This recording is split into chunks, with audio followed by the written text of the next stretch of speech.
नमस्कार मित्रांनो, पर्यटकाची एक चूक किती महागात पडू शकते आपण या व्हायरल झालेल्या व्हिडिओमध्ये बघणार आहोत। सफारी करताना पर्यटकांनी गाडीची खिडकी उघडी ठेवली शिवाय बिबट्याजवळ असताना गाडी थांबवली, त्यामुळे गंभीर दुर्घटना घडली। तरी या व्हिडिओ सोशल मीडियावर चांगलाच व्हायरल झालेला आहे। यामध्ये बिबट्याने एका 13 वर्षाच्या मुलावर हल्ला केला। ही घटना बेगूसच्या एका पार्कमध्ये घडली असं सांगतात जात आहे। 16 ऑगस्ट की ही घटना घडलेली आहे।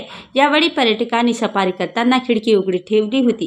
त्यावेळी 13 वर्षाच्या मुलांना खिडकीतून डोकावून पाहत होता। त्याचवेळी गाडीच्या बाजूने बिबट्या जात होता। त्याला गाडीची खिडकी उघडी दिसताच तो गाडीच्या मागून धावू लागला आणि उड्या मारू लागला। त्यावेळी त्याने 13 वर्षीय मुलावर हल्ला केला। मिळालेल्या माहितीनुसार मुलांच्या हातावर बिबट्याने वार केला असून हा मुलगा गंभीररीत्याने जखमी झालेला आहे।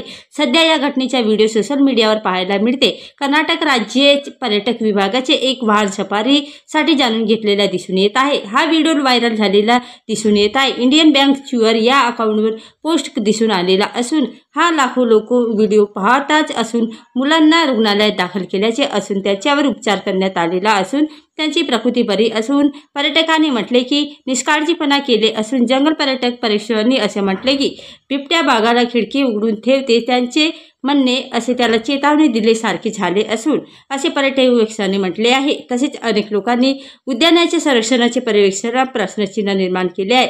यावर तुमची प्रतिक्रिया असू द्या आणि तुम्हाला व्हिडिओ कसा वाटला हे आमच्या जीके प्रमोशन चॅनलला सबस्क्राईब करणे नक्की विसरू नका। धन्यवाद।